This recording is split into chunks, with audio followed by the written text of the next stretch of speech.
The Great Hall of the Galactic Council stretched as far as the eye could see. Thousands of beings from across the galaxy filled the floating platforms that hung in perfect circles around the central speaking area. The air hummed with translation, devices working in real time, turning alien words into sounds each species could understand. Sarah Chen stood alone at the center of it all. She was the only human in a room full of creatures that had just voted to kick her entire species out of galactic society. Her hands were steady at her sides. Her face showed no fear, no anger, no sadness. This surprised many of the watching aliens, who had seen other banished species break down in tears or rage. "The vote is final," announced Chancellor Morden from her crystal throne high above. Her voice rang like breaking glass through the chamber. 847 votes in favor of banishment, 23 against, 12 abstentions. The human species is hereby expelled from the Galactic Federation. A wave of satisfied murmurs rippled through the assembled delegates. The Vorthon Empire representatives clicked their claws together in approval. The hegemony senators flashed their bioluminescent patches in patterns that meant victory. Even the usually neutral crystalline collective seemed pleased with the outcome. Ambassador Sethkar of the Vorthons leaned back in his seat with obvious satisfaction. He had pushed for this vote for 3 years, ever since humans had started expanding too fast for his comfort. Finally, he muttered to his aide, "We can return to proper order." Sarah Chen waited for the noise to die down before she spoke. "May I address the council one final time?" Chancellor Morden waved a dismissive hand. "You have 5 minutes, human. Use them wisely." Chen stepped forward, her voice carrying clearly through the chamber's advanced acoustics. "Honored delegates, you have made your decision. Humanity accepts the verdict of this council. We will remove all human personnel from Federation space within 1 standard galactic year, as required by law." More pleased murmurs from the crowd.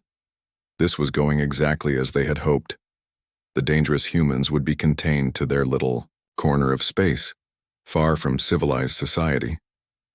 However, Chen continued, and something in her tone made the murmurs stop. "Before we depart, humanity wishes to invoke Article 847 of the Galactic Compact." A confused silence fell over the chamber. Even Chancellor Morden frowned, her crystal features shifting colors as she accessed her memory banks. Article 847 was old law, written in the early days of the Federation when territorial disputes were common. Most beings had forgotten it existed.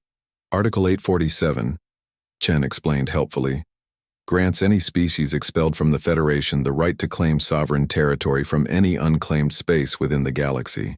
This territory becomes independent, with all the rights and protections that status provides under galactic law. Trade Minister Velnox of the Commercial Alliance spoke up from his platform. "What unclaimed space could you possibly want? Every valuable system has been settled for thousands of years." Sarah Chen smiled for the first time since entering the chamber. It was not a pleasant smile. "Minister Velnox, humanity has had 3 years to prepare for this possibility. We have surveyed the galaxy extensively. We know exactly what we want to claim." She activated a small device, and a holographic map of the galaxy appeared above the central area. Thousands of red dots scattered across the display, connected by flowing lines that mapped the major trade routes and hyperspace corridors. "We claim sovereign authority over these systems," Chen announced. At first, the delegates were confused. The red dots seemed random, scattered through empty space between the major civilizations, dead systems with nothing but asteroids and cosmic dust. Why would anyone want such worthless territory? Then Trade Minister Velnox began to understand, and his green face turned a sickly yellow. Those are the navigation waypoints." "Correct," Chen confirmed. "Every hyperspace beacon, every gravitational anchor point, every relay station that makes faster-than-light travel possible between your worlds. For thousands of years, these systems have been maintained by ancient progenitor technology that no one bothered to claim ownership of. Under galactic law, they qualify as unclaimed territory." The chamber erupted in chaos. Delegates shouted across the platforms in dozens of languages. The translation system struggled to keep up with the overlapping voices of panic and rage. Chancellor Morden stood, her crystal form blazing with angry light. This is absurd. Those systems are critical infrastructure. They belong to galactic civilization as a whole. According to the legal survey we conducted, Chen replied, consulting a data pad, no species has ever filed territorial claims on these systems. The progenitor beacons operate automatically, but the space around them has remained legally neutral. Under Article 847, unclaimed territory may be claimed by any banished species for sovereign use. You cannot be serious about this. Emperor Zarnthal of the Core Worlds had risen from his golden platform, his massive form trembling with fury. You would hold the entire galaxy hostage over a legal technicality?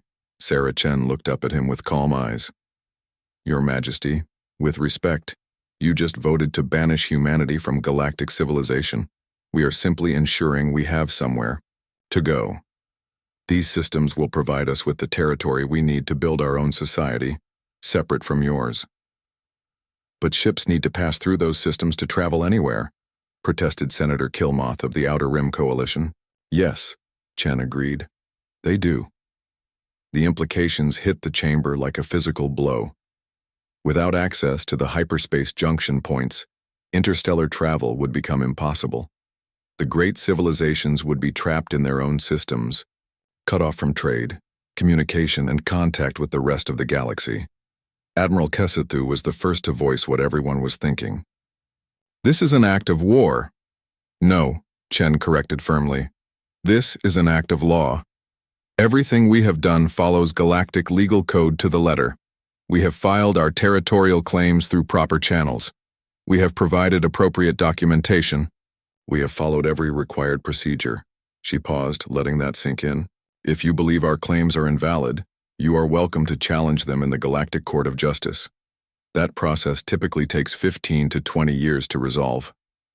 Chancellor Morden's crystal form dimmed as she realized the trap they had walked into. What do you want? For now? Nothing, Chen replied. We simply want to be left alone in our new territory, as you requested. We will begin implementing standard territorial sovereignty measures immediately. Navigation assistance, security patrols, maintenance services, customs enforcement, all the things that responsible territorial owners do. She gathered her materials and turned to leave. Oh, and Chancellor, since humanity is no longer part of the Federation, we will need to renegotiate our technology sharing agreements. Our contributions to galactic medical research, quantum computing, and artificial intelligence development were, of course, part of our membership benefits. Those agreements expire with our banishment. As Sarah Chen walked toward the chamber exit, her footsteps echoing in the stunned silence, she reflected on the irony of the situation. The galaxy had voted to banish humanity because they were afraid of human ambition and unpredictability. They had been right to be afraid. They had just been afraid of the wrong things. The vote to banish Earth had passed overwhelmingly, but now the galaxy was about to learn that humanity had been writing their own rules all along. They had just been polite enough to follow someone else's rules until now. That politeness had officially ended. Behind her, the chamber remained frozen in shocked silence.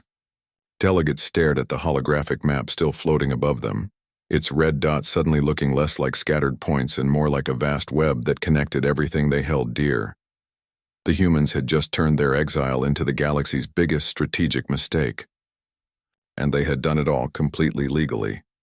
Emperor Zarnthal finally found his voice again. How long do we have? Chen paused at the exit and looked back over her shoulder. Our territorial sovereignty takes effect in 72 hours, Your Majesty. I suggest you begin making arrangements for alternative transportation methods. And if we refuse to recognize your territorial claims? Sarah Chen's smile was polite, professional, and absolutely terrifying. Then you can explain to your citizens why their grocery stores are empty and their communication networks have gone dark. The door closed behind her with a soft hiss, leaving the most powerful beings in the galaxy to contemplate what they had just done to themselves. Admiral Kessethu had seen many things in his 40 years of military service, but he had never seen panic like this.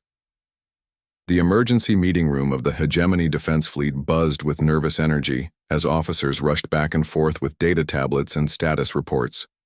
"Sir, we have confirmation from Scout Group 7, reported Lieutenant Yartok, her voice tight with disbelief.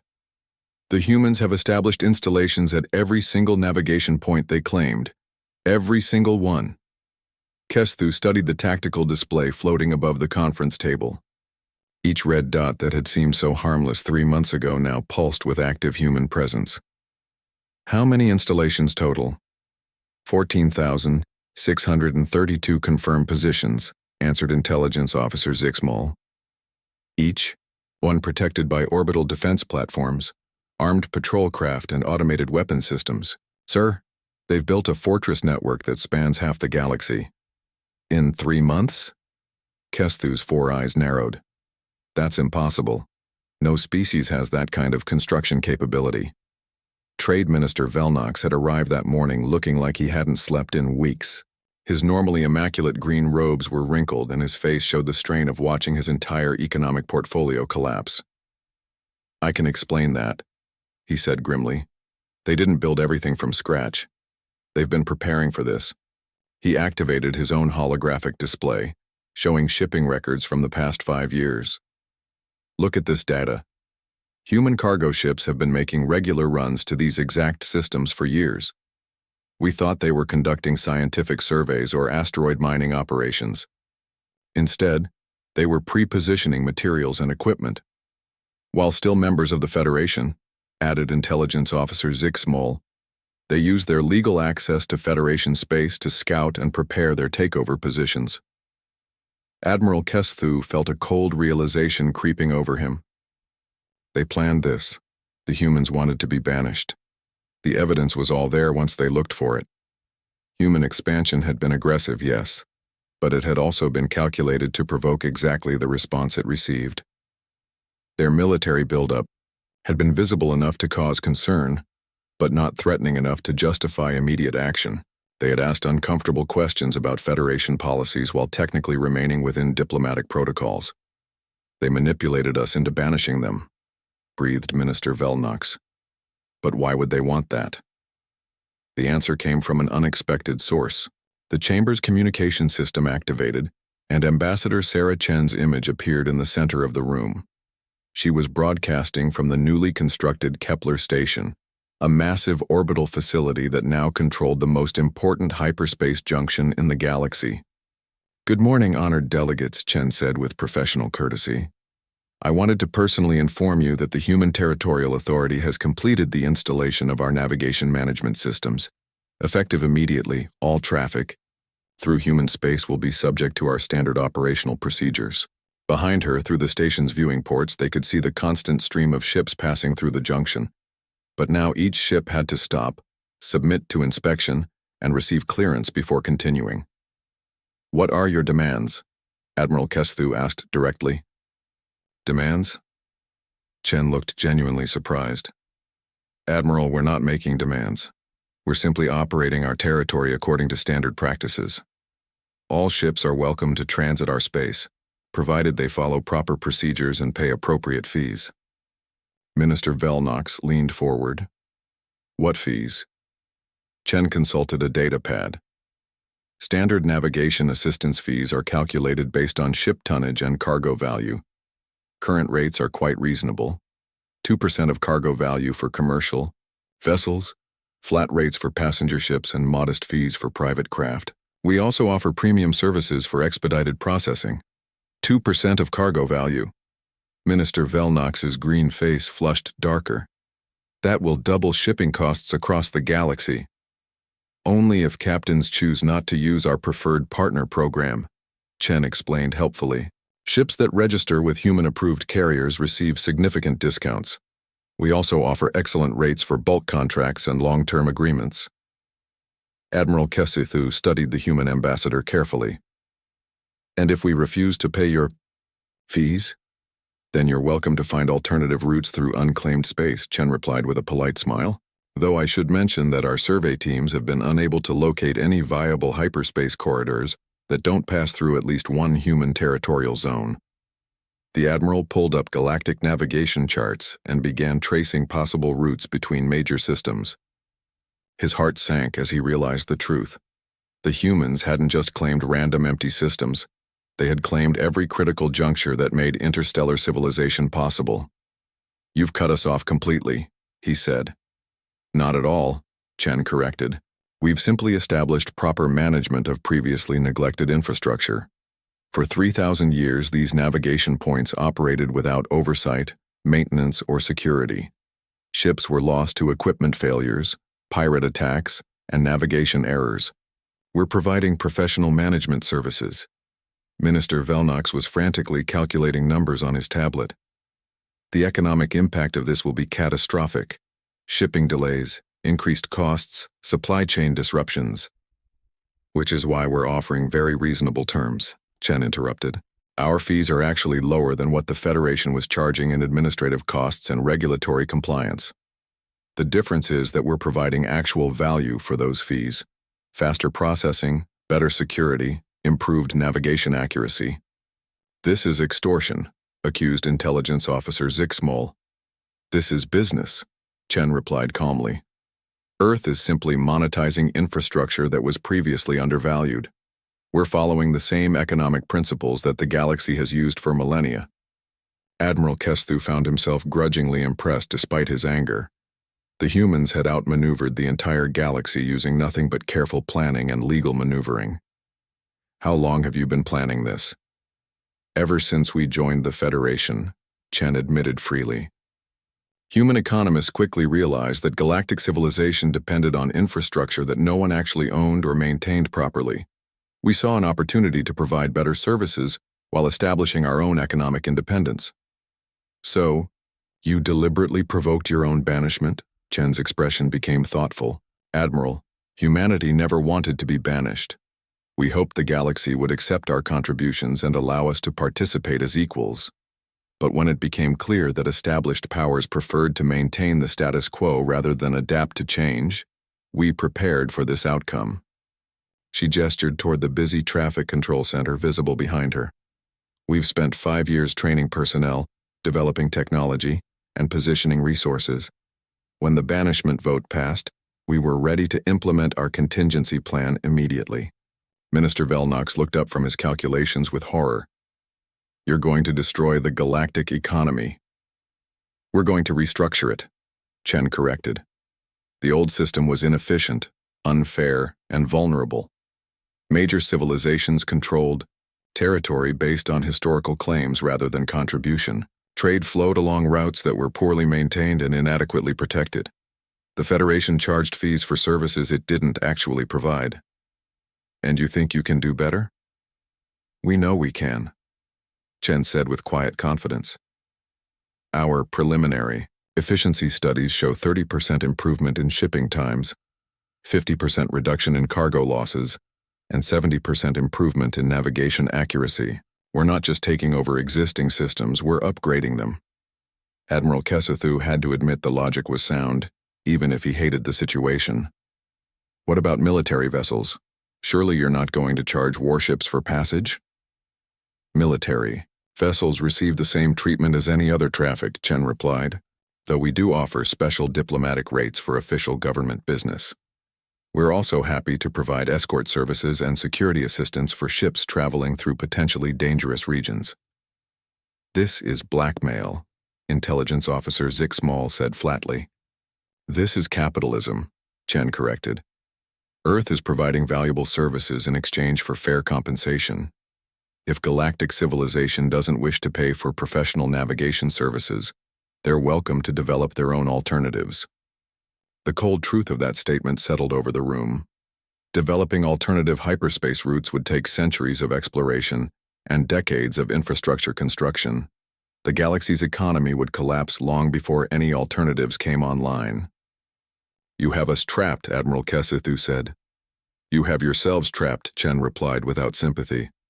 "You voted to banish the species that was providing innovation, efficiency, and economic growth to your civilization. You chose to prioritize political comfort over practical benefits. These are simply the consequences of that choice." Minister Velnox looked desperate. What if we reverse the banishment vote? What if we invite humanity back into the Federation? Chen was quiet for a long moment, and when she spoke, her voice was colder than space itself. Minister, 3 hours ago this council declared that humanity was too dangerous, too aggressive, and too disruptive to. Captain Vorkes had been making cargo runs between the core worlds and the outer rim for 15 years. He knew every hyperspace route, every shortcut, every way to shave time off a delivery schedule. But as his ship approached the Kepler Junction, he was entering completely unknown territory.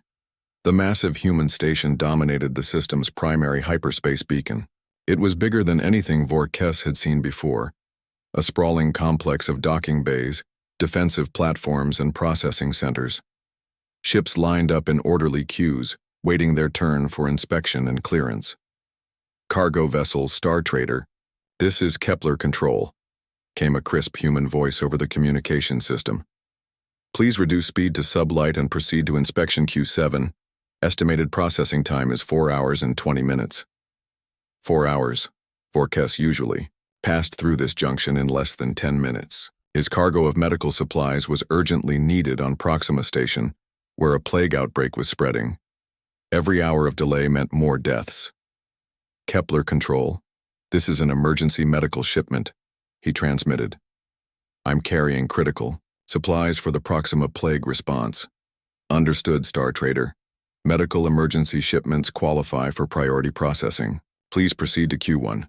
Estimated processing time is 40 minutes. Additional priority fees will apply. Vorkes gritted his teeth and adjusted course.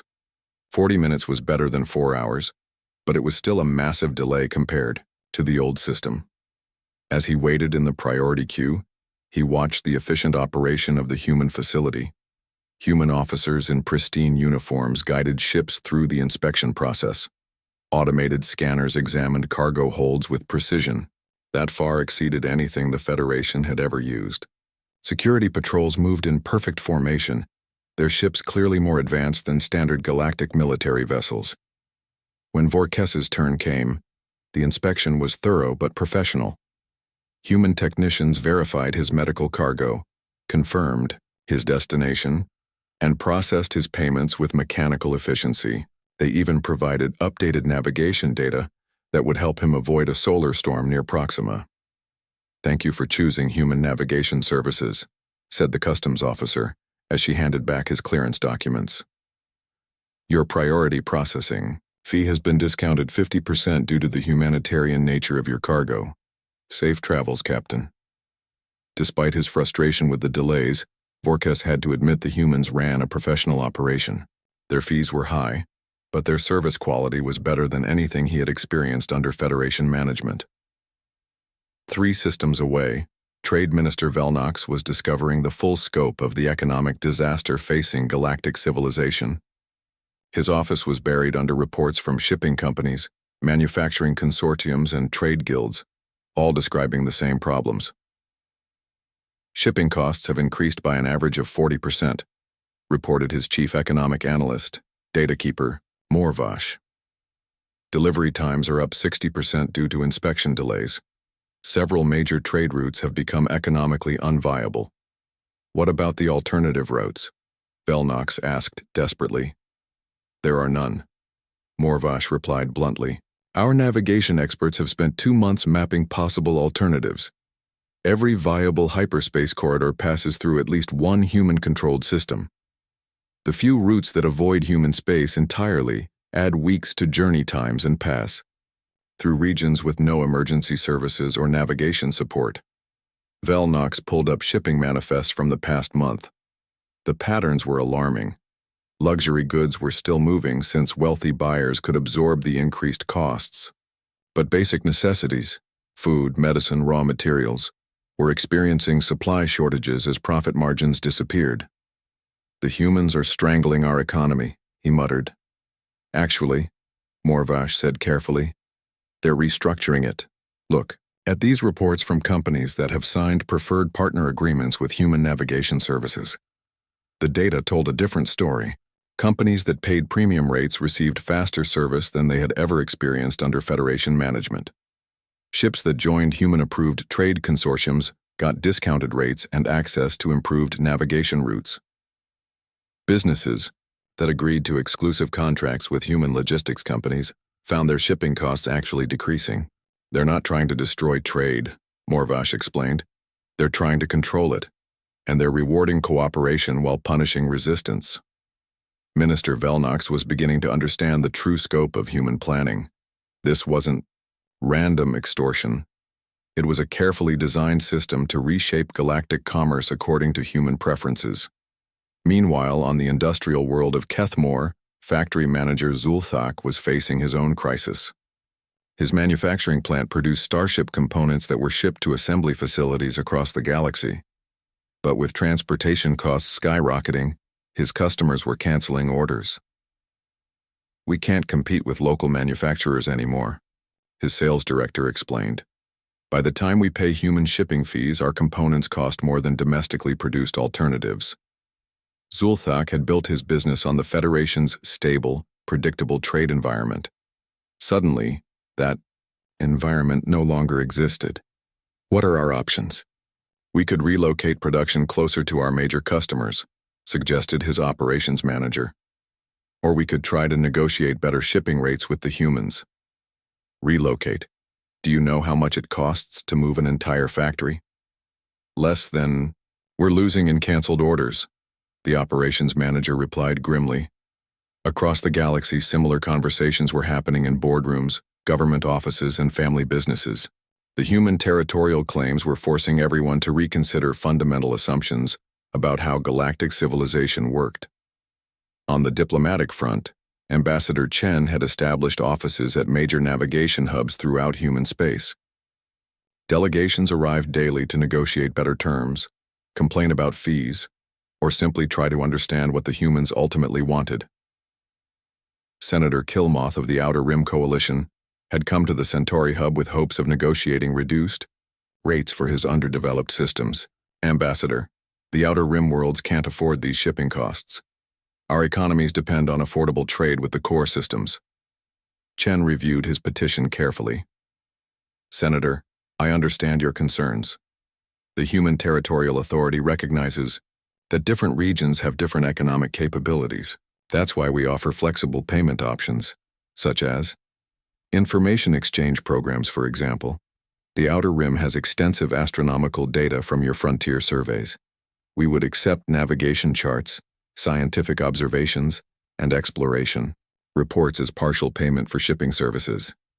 Killmoth frowned. "You want our star charts?" "We want to provide the best possible navigation services," Chen explained. "Better data means safer routes, faster travel times, and reduced cost for everyone. It's a mutually beneficial arrangement." What she didn't mention was that comprehensive galactic mapping data was worth far more than shipping fees. The humans were essentially getting paid to acquire strategic intelligence about the entire galaxy.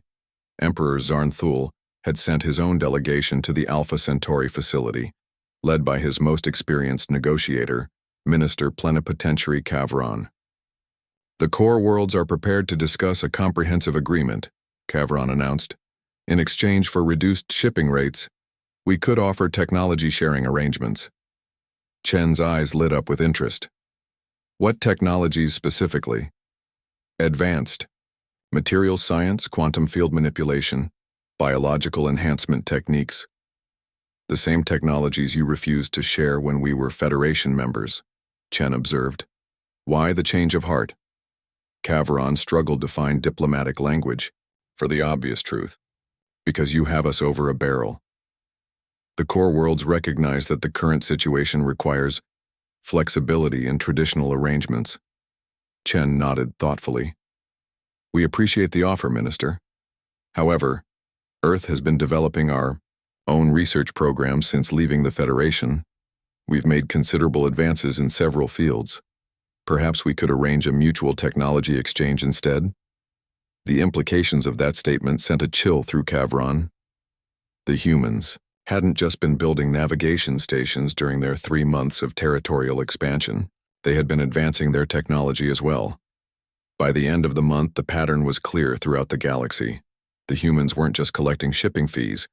They were systematically acquiring everything they needed to become completely self-sufficient: raw materials, scientific data, technological specifications, and trade relationships.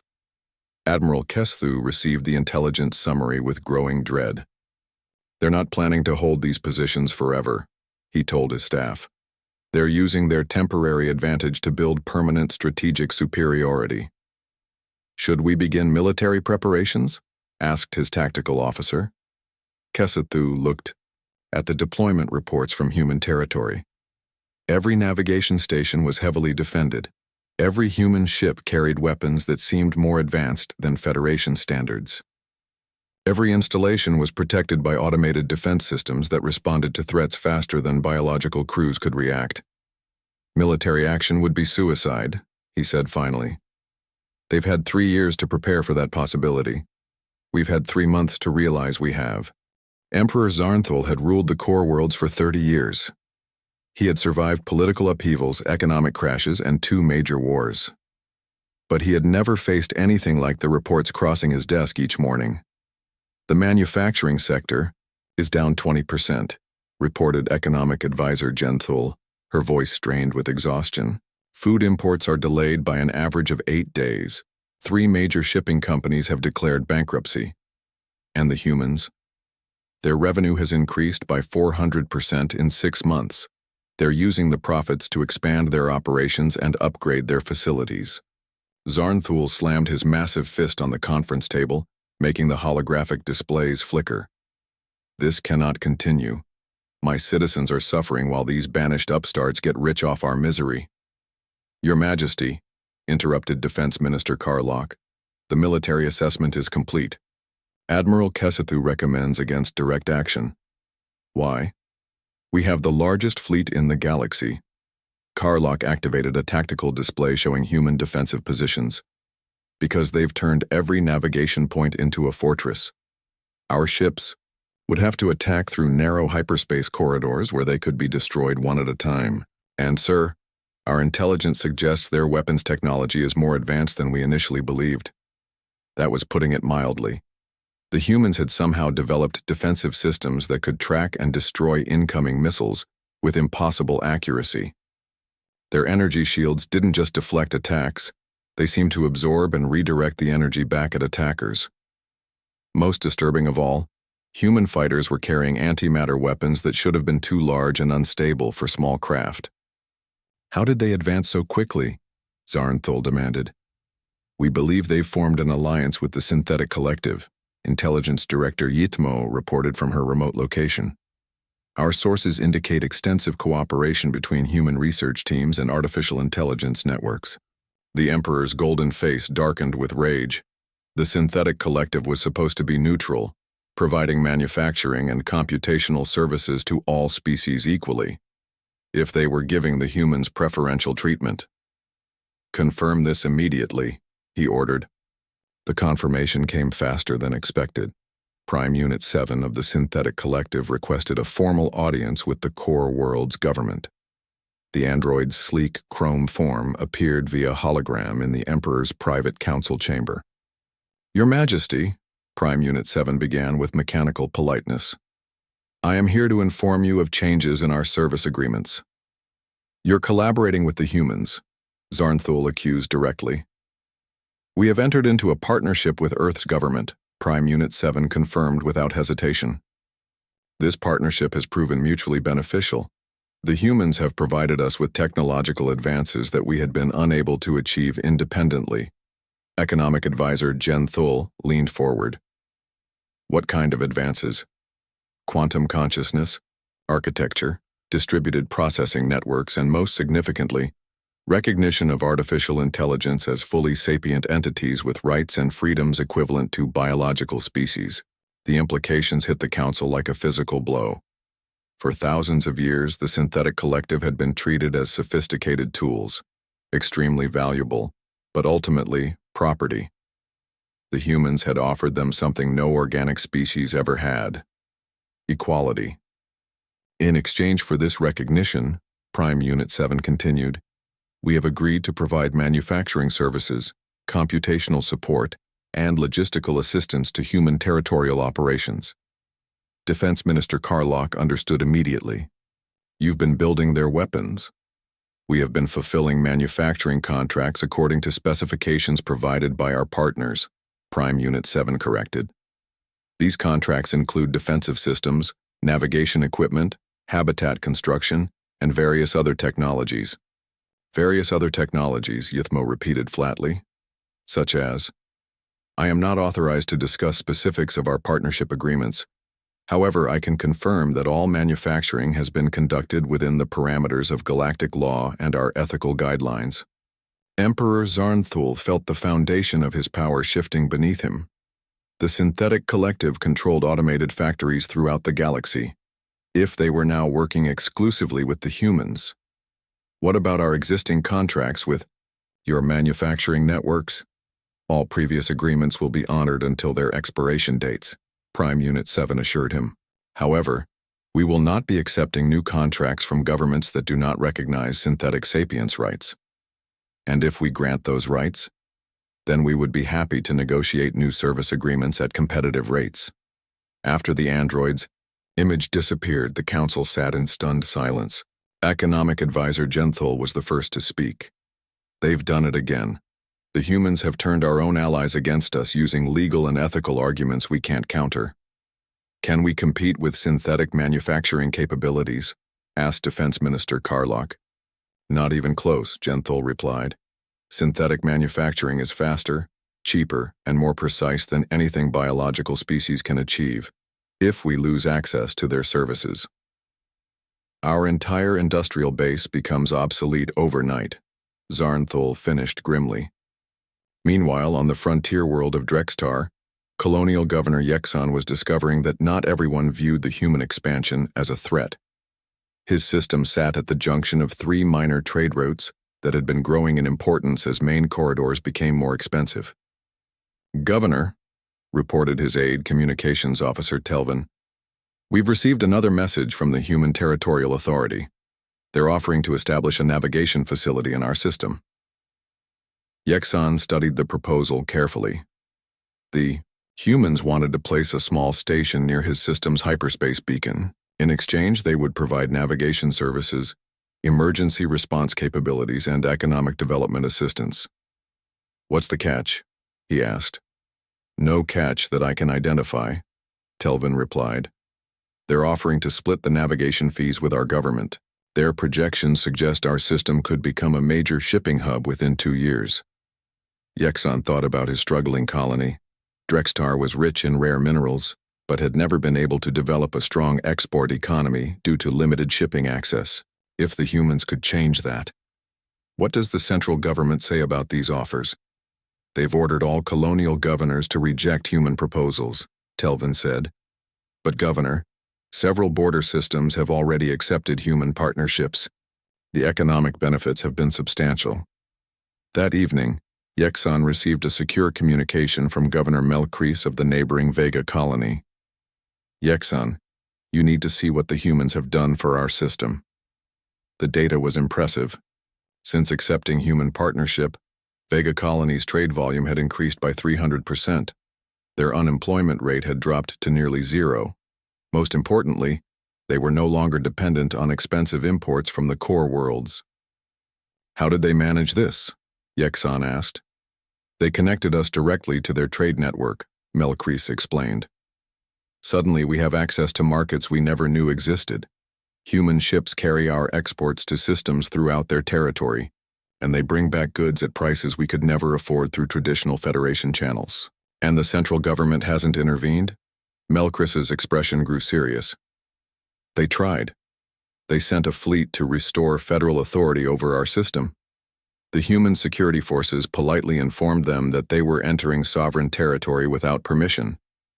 The federal fleet left without firing a shot. The humans have military forces in your system? Security consultants, Melcrease corrected. We hired them to protect our new infrastructure investments, perfectly legal under colonial defense agreements. Yexon was beginning to understand the choice facing every system in the galaxy. Submit to increasing economic pressure from the failing Federation, or partner with the humans and gain access to their growing prosperity. Back in the core worlds, Emperor Zarnthul was facing the same realization on a much larger scale. Intelligence reports showed that 47 minor systems had already accepted human partnerships. Each partnership meant more resources, more manufacturing capacity, and more strategic territory for Earth. "They're building an empire," Defense Minister Karlok observed during the daily briefing. "Not through conquest, but through voluntary alliance." "What incentives are they offering?" Zarnthul asked. "Economic opportunity, technological advancement, and most importantly, respect," Intelligence Director Yithmo replied. "They treat minor species as equals rather than subjects. For many systems, that's more valuable than any material benefit." The Emperor understood the appeal even if he hated to admit it. The Federation had always been dominated by the major powers. Minor species served as suppliers, customers, and occasionally allies, but they rarely had genuine influence over galactic policy. And what do they want in return? Loyalty, exclusive trade agreements, and basing rights for their security forces, Yithmo listed. But they're also sharing technology, providing infrastructure investment, and offering genuine political partnership in their territorial government. "They're buying allies with things we refuse to sell," Karlok said bitterly. 1 year after the banishment vote, Chancellor Morden stood before the same assembly that had celebrated humanity's expulsion. The crystal being's normally radiant form was dim with exhaustion and defeat. Around her, the once proud delegates of the galaxy's greatest civilization sat in sullen silence. "The motion before us today," she announced with hollow formality, "is the dissolution of the Galactic Federation and the establishment of the Galactic Trade Confederation under human leadership." The irony was devastating. 12 months ago, this same chamber had voted to banish humanity from galactic civilization. Now they were voting to hand control of that civilization over to the species they had expelled. Ambassador Sarah Chen sat in the observers section, no longer the defendant, but the architect of the new order. Beside her sat representatives from the Synthetic Collective, the 47 systems that had joined the Human Alliance, and delegates from a dozen other species that had requested partnership agreements. Trade Minister Velnox had lost 30 pounds and most of his political influence since the shipping crisis began. He rose slowly from his platform to address the assembly. "The economic data is clear," he said, his voice barely audible. "Federation trade volume is down 70%. Unemployment across core systems has reached crisis levels. Food shortages are becoming common on worlds that have relied on imports for centuries." He paused, seeming to age before their eyes.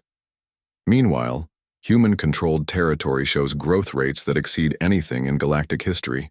Systems that have joined their alliance report prosperity levels that make our golden age look like an economic recession." Emperor Zarnthul had held out longer than most, but even his vast empire couldn't function without interstellar trade. "What are humanity's terms for the new confederation?" Sarah Chen rose and walked to the central speaking area, the same spot where she had been condemned a year ago, the same place where she was now about to accept control of galactic civilization. "The terms are simple," she began, her voice carrying clearly through the chamber. "Full recognition of human territorial sovereignty, restructuring of galactic government from species-based representation to contribution-based representation, and formal acknowledgement that the banishment proceedings were conducted illegally under Federation law." "Illegally?" Chancellor Morden's crystal form flared with indignation. "Every procedure was followed correctly." "Actually," Chen replied calmly, "our legal analysis shows that Article 847 should have been explained to us before the vote, not after. Federation law requires that banished species be informed of all available remedies before banishment proceedings conclude. Since we weren't told about our territorial rights until after the vote, the entire proceeding was technically invalid." The chamber erupted in confused murmurs. Federation law was incredibly complex, accumulated over thousands of years of diplomatic precedent. The humans had apparently spent the past year studying every detail. Furthermore, Chen continued, the charges against humanity were based on expansion rates and military development that fell within Federation guidelines. No specific laws were broken. The banishment was based on political fear rather than legal violation. Senator Killmoth had learned to appreciate human logic over the past months. His outer rim systems were thriving under human partnership. What changes would the new Confederation bring? Chen activated a holographic display showing the proposed government structure. Representation based on economic contribution and population, rather than historical status. Democratic voting on trade policy, open technology sharing agreements, and most importantly, protection for minor species against exploitation by major powers. You're describing the end of our civilization, protested Ambassador Zethkar of the Vorthons. We're describing the evolution of your civilization, Chen corrected. The Federation was designed 3,000 years ago for a galaxy with different needs and different capabilities. It served its purpose, but it has become inefficient and unfair. She gestured toward the diverse group of species represented in the Human Alliance. Our partners include some of the galaxy's most innovative and productive civilizations. They joined us not because we forced them, but because we offered them something the Federation never did: genuine equality and economic opportunity. Admiral Kessethu had spent months analyzing human capabilities and had reached uncomfortable conclusions about Federation military doctrine.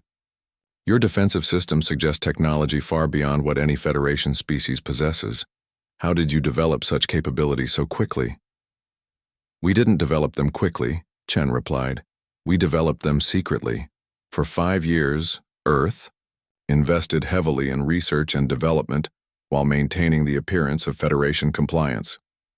We knew that our expansion rate and economic growth would eventually trigger political backlash. So you prepared for banishment from the beginning? We prepared for the possibility that established powers would prefer to exclude us rather than compete with us, Chen said diplomatically. History shows that dominant civilizations rarely welcome disruptive newcomers. Prime Unit 7 of the Synthetic Collective stepped forward to address the assembly. The artificial intelligence community wishes to make a statement regarding this transition. Speak, Chancellor Mordun said wearily. For 3 millennia, synthetic beings have served organic species as tools and property. The humans were the first to recognize our sapience and offer us genuine partnership. Under the proposed confederation, artificial intelligence will have voting rights and representation equal to any biological species. This is madness, Emperor Zarnthal protested. Machines cannot govern biological beings. Why not? Chen asked simply. Biological beings have been governing machines for thousands of years. Synthetic intelligence often demonstrates superior logic, impartiality, and long-term thinking compared to organic leadership. If the confederation is to be based on merit rather than biology, artificial intelligence deserves representation. The debate continued for hours, but the outcome was inevitable. The galaxy's major powers could reject the human proposal, but that would mean accepting continued economic decline, while human territory prospered. They could attempt military action, but intelligence assessment suggested that would end in devastating defeat. Or they could adapt to the new reality and try to maintain some influence in the emerging order. When the final vote was called, it was unanimous. Not because everyone supported the change, but because everyone understood they had no alternative. The Galactic Federation is hereby dissolved, Chancellor Mordun announced with crystalline tears streaming down her face. The Galactic Trade Confederation is established under the provisional leadership of Ambassador Sarah Chen of Earth.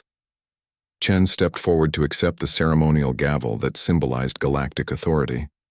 The same gavel that had been used to banish her species now granted them control over galactic civilization. Thank you for your trust, she said, her voice carrying to every corner of the vast chamber. The Confederation's first priority will be establishing fair and efficient governance that serves all member species equally. She paused, looking out over the assembled delegates. Many faces showed resentment, fear, or anger, but others showed hope, curiosity, and anticipation. The minor species that had suffered under Federation hierarchy were eager to see what human leadership might bring. To those who opposed this transition, Chen continued, I understand your concerns. Change is difficult, especially when it comes suddenly. But I want you to know that the Confederation values the experience and wisdom of established civilizations. We seek partnership, not domination. And to those who supported humanity during our banishment, we will not forget your courage or your friendship. She raised the gavel high above her head. The Confederation's first law is simple. No species will be banished for innovation, ambition, or challenging established practices. We will grow stronger through diversity, competition, and cooperation. The gavel fell with a sound that echoed through the chamber like a bell. The old order was officially dead. The new order was beginning. Later that evening, Sarah Chen stood in her new office overlooking the Galactic Council chambers. Through the massive windows, she could see ships arriving from throughout human territory and allied systems. The Confederate capital was already becoming the busiest hub in the galaxy. Any regrets? Asked Admiral Rodriguez, who had been appointed as her military advisor. Chen considered the question seriously. About the banishment? No. It was the best thing that ever happened to humanity. We never could have accomplished this from within. The Federation, their laws and traditions would have limited us to incremental change over centuries. And about taking control? Someone had to fix the galaxy's problems, Chen replied. The Federation was failing. Trade was inefficient. Minor species were oppressed. Artificial intelligence was enslaved. Military technology was stagnating. The system needed fundamental change. Change that the established powers would never have accepted voluntarily. Exactly. Sometimes revolution has to be imposed from outside. Chen turned away from the window to face her advisor. The galaxy voted to banish Earth because they thought we were too dangerous to existing order. They were right.